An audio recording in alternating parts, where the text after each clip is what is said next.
Originally हमारे constitution ने 7 fundamental rights provide करवाए थे। वो 7 फंडामेंटल राइट्स कौन से थे? Right to equality, freedom, right against exploitation, right to freedom of religion, cultural and educational rights, right to property, right to constitutional remedies.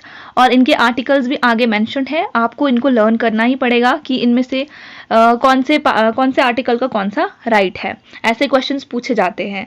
तो अब आप देखो यहाँ पे ओरिजिनली, जब भी हमें क्वेश्चन आएगा कि ओरिजिनली कितने थे तो हमने 7 कहना है, एट प्रेजेंट कितने हैं तो वो 6 हैं, क्योंकि right to property under article 31 को डिलीट कर दिया था और ये अब एक लीगल राइट है।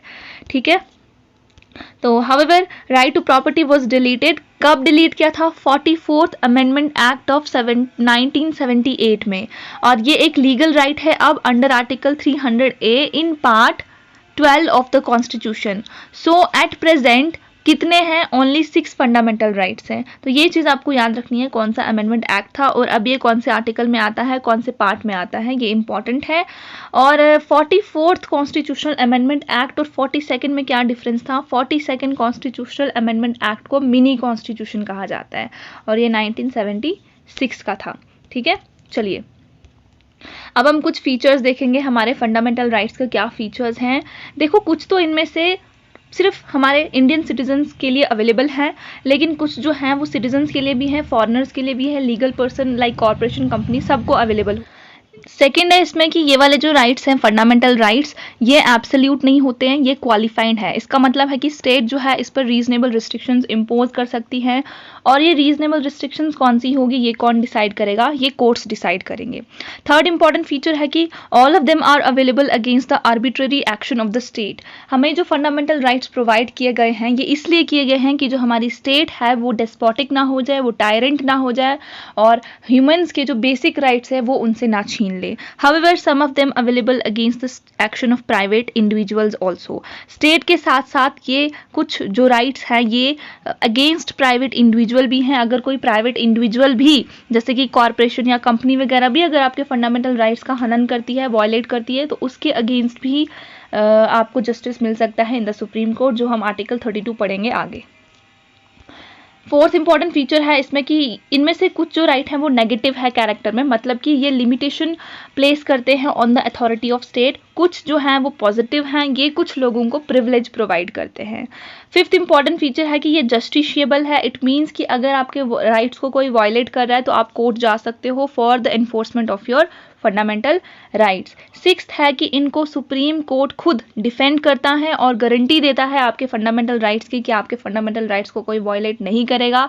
इन केस आपके फंडामेंटल राइट्स को कोई वायलेट करता है तो एग्रीव्ड पर्सन जो है वो डायरेक्टली सुप्रीम कोर्ट जा सकता है, हाई कोर्ट भी जा सकता है, but you have the right कि आप डायरेक्टली सुप्रीम कोर्ट को अप्रोच करो, और ज़रूरी नहीं है कि आप पहले हाई कोर्ट जाएं। ठीक है, डायरेक्ट जा सकते हैं। सेवेंथ इंपॉर्टेंट फीचर है कि they are not sacrosanct or permanent. ये इंपॉर्टेंट है कि ये परमानेंट नहीं है, ना ही सैक्रोसेंट है। पार्लियामेंट आपके फंडामेंटल राइट्स को करटेल कर सकता है, रिपील कर सकता है, but only by a constitutional amendment act के थ्रू। कॉन्स्टिट्यूशनल अमेंडमेंट एक्ट आता है अंडर आर्टिकल 368। मुझे उम्मीद है कि आर्टिकल्स भी आपको याद हो रहे होंगे, क्योंकि मैं हर वीडियो में आर्टिकल्स को रिपीट करती हूँ सो दैट आपका भी रिविजन होता रहे। ठीक है, ऑर्डिनरी लॉ से नहीं हो सकता है, कॉन्स्टिट्यूशनल अमेंडमेंट एक्ट से हो सकता है। कॉन्स्टिट्यूशनल अमेंडमेंट एक्ट में आपको स्पेशल मेजोरिटी की जरूरत होती है, ऑर्डिनरी में बस हाफ वोट्स आपको चाहिए। More over this can be done without affecting the basic structure. Basic structure के बारे में मैंने आपको पढ़ा दिया है, बहुत लेक्चर्स में मैंने आपको पढ़ाया है, तो केशवानंद भारती केस 1970 का आप देख लेना, 1973 का आप देख लेना, वहां पे आपको पता लग जाएगा ये बेसिक स्ट्रक्चर क्या है। तो पार्लियामेंट जो है वो करटेल कर सकती है, राइट्स को रिपील कर सकती है, बट बेसिक स्ट्रक्चर को चेंज नहीं कर सकती है, और वो बेसिक स्ट्रक्चर क्या होगा ये कोर्ट डिसाइड करता है। एट्थ हमारे पास है they can be suspended during the operation of national emergency. चलिए कमेंट सेक्शन में मुझे बताइए कितने टाइप्स की इमरजेंसी हैं और उनकी आर्टिकल्स भी मुझे बताओ। तो फंडामेंटल राइट्स को आप नेशनल इमरजेंसी के टाइम पर सस्पेंड कर सकते हो, एक्सेप्ट कौन कौन से right?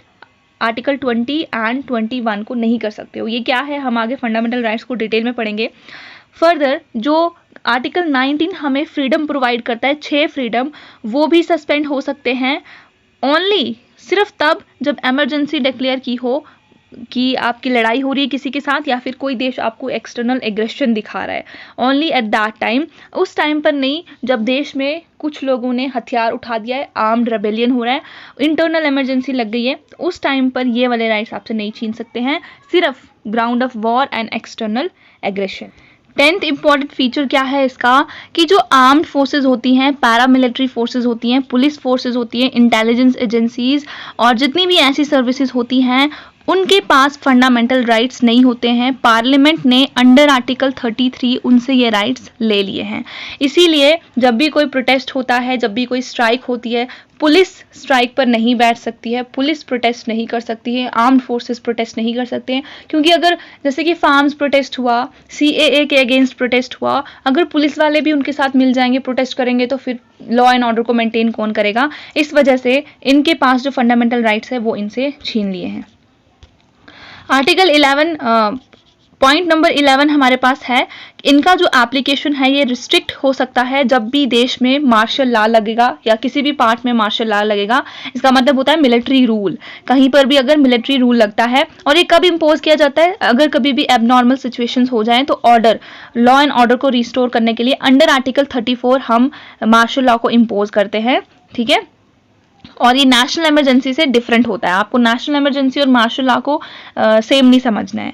Most of them are directly enforceable, और जो कुछ फंडामेंटल राइट्स होते हैं वो डायरेक्टली एनफोर्सेबल होते हैं, सेल्फ एग्जीक्यूटरी होते हैं, जबकि कुछ जो होते हैं उनको आपको एनफोर्स करना पड़ता है on the basis of a law made for giving effect to them. Such a law can be made only by the parliament. ऐसे जो लॉज हैं वो सिर्फ पार्लियामेंट बनाएगा, स्टेट लेजिस्लेचर के पास ये कोई भी पावर नहीं है।